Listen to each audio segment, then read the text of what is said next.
स्वदेशी न्यूज 24 सामान्य जनतेचा आवाज। लोकशाही वाचवायची असेल तर सर्वांनी एकत्र येऊन लढा उभारणे आवश्यक आहे। करुणा धनंजय मुंडे।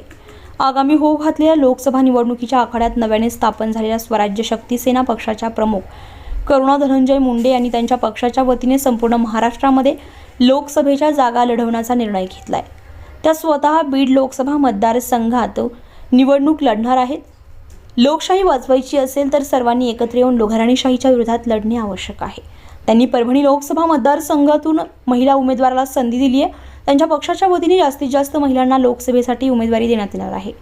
भ्रष्टाचार, बेरोजगारी, महागाई या सर्वसामान्य माणसांचे मूलभूत प्रश्नांना सोडवण्याचा प्रयत्न पक्षाच्या या निवडणुकीच्या अजेंड्यावर आहेत असंही त्या म्हणाल्यात। आमच्या पक्षातील उमेदवाराला संधी दिली तर उच्च दर्जाचं मोफत शिक्षण, मोफत आरोग्य सुविधा, जागोजागी चांगले रस्ते तसेच महिलांसाठी भयमुक्त आणि सुरक्षित व्यवस्था निर्माण करण्याचा प्रयत्न केला जाईल। आमच्या पक्षातील उमेदवाराकडून आम्ही बॉन्डवर लिहून घेतलं आहे की जर खासदार म्हणून निवडून दिले तर खासदार या पदाची येणारे मानधन आणि त्यानंतरची पेन्शन लोकसेवासाठी दिली जाईल असं बॉन्डवर आपल्या आज तुम्ही बघू शकता की लोकांची कशी खेळी चालत आहे।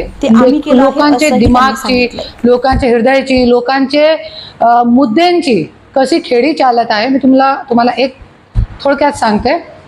आमदारगी, खासदारगी ये शिवसेनाकडे जातात आणि महानगरपालिका काँग्रेस आणि राष्ट्रवादीकडे जातात आणि याच्यामध्ये मिळून खातात। हे राजकारणी लोक मिळून खातात। एक लोकांच्या समोर हे दाखवतात की आम्ही एकमेक दुश्मन आहे, पण मिळून खातात। आमदारगी, खासदारगी तुम्ही घ्या शिवसेना आणि जे नगरपालिका आहे हे आम्ही राष्ट्रवादी आणि काँग्रेस घेतो, है ना। असं चालू आहे। कुठे यही सेम पॅटर्न सगळे महाराष्ट्रामध्ये चालू आहे। कुठे बीजेपी खातात, कुठे काँग्रेस खातात, कुठे राष्ट्रवादी खातात। असे मिळून खेळी लोकांचे जे मुद्दे आहेत त्यांची खेळी चालत आहे। आणि आज परभणीचे खूप मुद्दे आहेत। जे पाईपलाईन आहे ते फुटलेली आहे, पाणी पसरतात त्याच्यामध्ये आणि इतकी तुंबलेली आहे की रोडपर्यंत त्यांच्या कचरा पसरत आहे। आणि खड्डेमधून रस्ते आहे की रस्तेमध्ये खड्डे हे लोकांना कळत नाही। आणि आज दोन वेळा तुम्ही तेच मोठे लोक, राजकारणी लोकांना तुम्ही निवडून देतात। आणि आज मी तुम्हाला एक साधारण, एक चांगली महिला ज्यांच्या हृदयामध्ये माझ्यासारखी काम करण्याची तळमळ आहे, तुम्हाला पाहिजे की आज जे तुंबलेली नालियां नाही आहे, तुंबलेली नालियोंचे जे कारण आज डेंगू जे आजार आहे ते पसरत आहे। आपला स्वच्छ पाणी नाही आहे त्याच्यामुळे टायफॉइड पसरत आहे। लाखो लोकांची निधन होत आहे परभणीमध्ये। त्याच्यामुळे मी एकच हात जोडून विनंती करते, शेतकऱ्यांचे प्रश्न आहे, शेतकरी लोकांना न्याय भेटत नाही। एक रोडचे, एक योजनाचे 50 वेळे, एक सडकच्या, एक योजनाच्या 50 वेळे हे राजकारणी लोक उद्घाटन करतात, पण आजपर्यंत एकचं काम झालेला नाही आहे।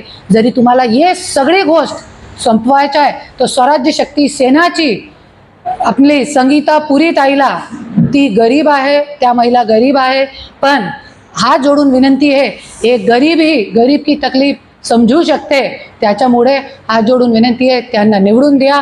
तुमचे पूर्ण मुद्दे आम्ही मार्गी लावू आणि त्या तुम्हाला शपथपत्र पण करून देणार आहे की जरी मी जिंकली तो माझी पहिल्यापासून पगार आणि पेन्शन पूर्ण जनताची सेवामध्ये लावणार आहे। मला काही नाही पाहिजे, क्योंकि माझी घरामध्ये बनणारी चाय पासून माझी गाडी में टाकणारा पेट्रोल पण सरकारमधून मला भेटणार आहे। तो मला फक्त जनताची सेवाची एक संधी पाहिजे। आणि स्वराज्य शक्ती सेना का एक बायलॉज आहे। आम्ही काय जास्त दबाव देऊ शकत नाही, पण आपला बायलॉज आहे।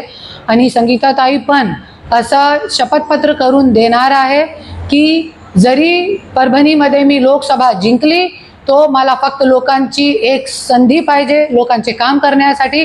जरी मी जिंकली तो माझी पहिल्या महिन्याची पेन्शन आणि पगार आणि पेन्शन, माझ्या निधनानंतर पेन्शन पण ते लोकांची सेवामध्ये लावणार आहे।